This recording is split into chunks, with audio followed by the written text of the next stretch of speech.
Crois que j'ai jamais vu ça de ma vie. Mon adversaire de seulement 10 ans a 2114 Elo. Il est mieux classé que moi. Bonjour à toutes et à tous. Dernière ronde de l'Open du Kremlin. Si je gagne, j'obtiens un podium pour ce tournoi. Ce serait une super performance. Mais encore faut-il gagner car mon adversaire du jour, eh bien, c'est le champion d'Europe des moins de 10 ans. Et c'est aussi un des meilleurs joueurs du monde des moins de 10 ans. Je crois que c'est le septième ou huitième au classement. J'ai jamais vu ça de ma vie, hein, clairement. Honnêtement. Donc on va voir ce qui se passe. En tout cas, voilà, je me prépare. J'ai l'impression qu'il joue à la sicilienne, mais j'en sais pas beaucoup plus. Et finalement, j'arrive sur l'échiquier, j'ouvre par E4. Que va-t-il faire? Il fait C5. Ok. Bon, première bonne nouvelle, j'ai préparé le premier coup. Je fais cavalier F3, il fait cavalier C6, je fais D4, il prend mon pion, je reprends du cavalier et il joue G6. Donc une troisième fois dans ce tournoi, la dragon accélérée. Très bien. Donc comme d'habitude, je fais C4, je joue les taux de Maroxy. Il fait fou G7, je fais fou E3, je défends le cavalier. Il fait cavalier F6 attaquant mon pion. Je fais cavalier C3 pour le défendre. Et il joue cavalier G4. Évidemment, il laisse son cavalier en prise. Mais lorsque je prends le cavalier, c'est ce que je joue dans la partie, il reprend mon cavalier en D4.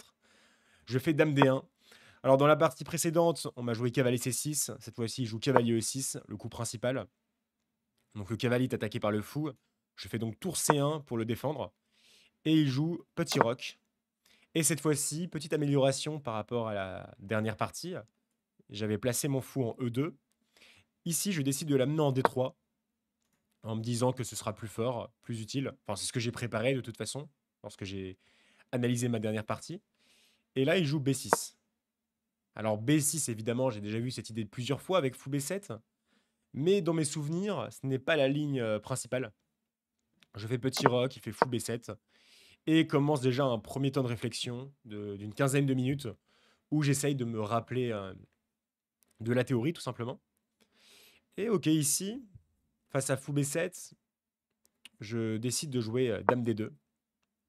Il fait cavalier C5 et je fais fou C2. Alors évidemment, je tends un petit piège. S'il décide de gagner le pion, parce qu'il peut gagner le pion, s'il décide d'éliminer mon cavalier, dame prend C3, on voit que le pion E4 est attaqué deux fois. Mais s'il décide d'encaisser le pion, et bien regardez ce que j'ai, je fais fou H6, j'attaque la tour F8 et je menace échec et mat en G7, ce qui me ferait donc gagner la tour. Donc évidemment, bah, il ne peut pas prendre. C'est le petit piège que je lui ai tendu. Il a vu, il a fait tour C8. Je fais tour D1, je renouvelle le piège. Il fait D6 et je fais F3 cette fois-ci. Je me dis, bah, c'est un coup utile, mine de rien.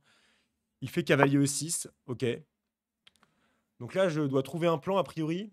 J'ai l'impression que je peux faire comme d'habitude. Je peux faire le plan pour envoyer B4, donc B3, A3, B4. Évidemment, je ne fais pas A3 tout de suite parce que sinon il fait A5. Surtout, il gagne le pion, pardon. Donc je dois faire B3 pour défendre, dans tous les cas, ce pion en C4. Il joue tour E8. Ça, par contre, j'ai pas très bien saisi l'idée. Je continue avec A3 pour exécuter mon plan, enfin faire B4 au moment opportun. Après, le problème, c'est vrai que B4, je peux pas le faire tout de suite. Par exemple, s'il joue A6, eh bien B4, je peux pas le faire parce que le pion reste en prise. Après, il y aurait encore du fou B3 qui sera intéressant. Mais c'est pas clair. En tout cas, je peux pas le faire si facilement. Et c'est vrai que sur A3, il joue un coup qui va me surprendre énormément. Parce que ici, mon adversaire joue le coup cavalier C5. Et cavalier C5, je me dis, bah magnifique. À présent, je fais B4. J'arrive à jouer B4 parce que j'attaque le cavalier. Et donc, bah, il n'a pas le temps d'attaquer mon pion. Il a l'air un peu déçu quand je joue B4. Et finalement, il ramène le cavalier en D7. Bonne nouvelle. Je fais donc fou B3 pour défendre la tour. Et cette fois-ci, ce fou qui est habituellement mauvais dans la Maroxy, bah là, il a un très gros potentiel, hein. Il tape sur le roi, il tape sur la case F7. Le jour où je fais C5, le fou, il est plus que rayonnant. Donc ok, je me dis, bah déjà, j'ai réussi à replacer mon fou. Donc ça, c'est une super nouvelle. Je dois être mieux, voire beaucoup mieux ici. Il fait cavalier E5 pour attaquer mon pion C4 deux fois. Je fais tout simplement dame A2 pour le défendre. Et au passage, j'en profite pour faire une batterie. Je renforce la pression sur F7. Là, vraiment, je commence vraiment à être en confiance dans cette partie. Je me dis, le podium, je peux le chercher.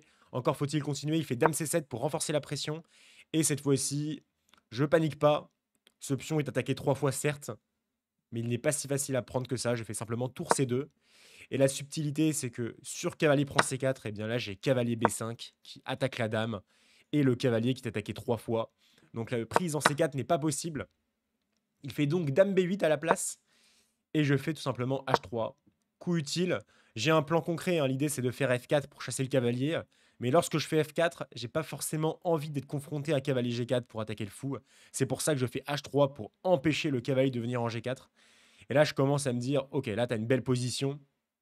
Et là, le pire, c'est que je vois vraiment aucun coup pour lui, quoi. C'est vrai que je prends un peu de temps à la pendule, il doit me rester une trentaine de minutes. Mais je me dis, bah ok, t'as fait une bonne partie pour l'instant. Et surtout, je vois pas de coup. Qu'est-ce qu'il pourrait jouer après tout? Par exemple, je sais pas, jouer un coup inutile, par exemple, tour F8. La tour, elle a rien à faire en E8, autant la mettre en F8. Bah peut-être qu'ici, je peux déjà regarder F4. Cavalier prend, fou prend, tour prend, B5. Fou prend F7. Là, je regarde avec l'ordi pour la variante forcée. Mais tout ça pour dire que je peux juste rentrer là-dedans dans un premier temps. Si je fais pas F4, si je veux pas prendre le risque, je peux simplement mettre la pression sur le pion E7 avec fou G5. Là, c'est un exemple, mais en fait, je vois pas de coup pour lui. Je vois vraiment fou F6, bah, je vois F4. Et après, je fais C5. Bon, je vois pas de solution. Et donc, finalement, il joue E6 pour barricader sur la diagonale. Ça me paraît sensé. Mais à présent, bah, une nouvelle faiblesse s'est créée suite au coup E6. Il s'agit du pion D6. Et là, j'envoie tout sur le pion D6. Je fais cavalier B5 dans un premier temps. J'attaque ce pion D6 une deuxième fois. Il fait tour D8 pour le défendre. Je fais tour D2 pour l'attaquer une troisième fois. Là, je mets vraiment beaucoup de pression sur ce pion. Il n'a pas le choix. Il doit faire un coup qui est très déplaisant. Il fait fou F8 pour défendre une troisième fois ce pion. Et là, à présent, je vois que les cases noires sont vulnérables. Ce fou qui contrôle la diagonale n'est plus actif. Je fais donc fou G5. Attaquant la tour, il fait tour D7. Et là, je me dis que j'ai forcément un truc. J'ai toutes mes pièces qui sont actives, vraiment sans exception. Toutes mes pièces sont fortes. Il faut juste trouver une tactique. Je l'en vois une d'ailleurs. Je vois une manière de gagner un pion avec F4. Donc, bah, si le cavalier bouge, cette fois-ci, je fais E5 et tout explose. Donc ici, j'ai calculé A6 pour lui. Et tout simplement, bah, pion prend, et pion prend B5. Ça me fait un pion de plus. Fou prend E4. Voilà, c'est même fou prend E6, il peut pas, je pense. Parce que j'ai fou prend E6. Donc en fait, ça me fait gagner ça me fait jouer avec un pion de plus, je pense, cette variante. Après, je me disais ici, est-ce que vraiment tu es à un pion près? Est-ce que là, tu peux vraiment pas choisir de meilleurs coups? Et donc, je me dis, j'ai l'impression de trouver meilleur. Je joue fou F6. Fou F6, la menace, c'est fou prend E5. Si le cavalier bouge, bah, je fais E5. Donc ça explose. Et ok, fou F6, par contre, je me suis peut-être un petit peu précipité parce que ici, il joue A6. Donc sur A6, j'aurais dû ne pas être trop gourmand, hein, j'aurais pu gagner le pion, hein, avec fou prend, pion prend et pion prend B5. Et voilà, ça me fait un pion de plus. Toujours des faiblesses dans la position noire, donc évidemment, j'aurais dû opter pour ça. Et j'ai fait KC3 à la place en me disant, bah, dans tous les cas, KC6, et bah, je fais E5. Et même, quand bien même, bah, par exemple, je sais pas, D5, bah, je gagne un pion. Enfin, je vois pas de ressources pour lui. Et c'est vrai que j'ai fait une grosse boulette parce qu'en fait, j'ai raté un coup sur KC3.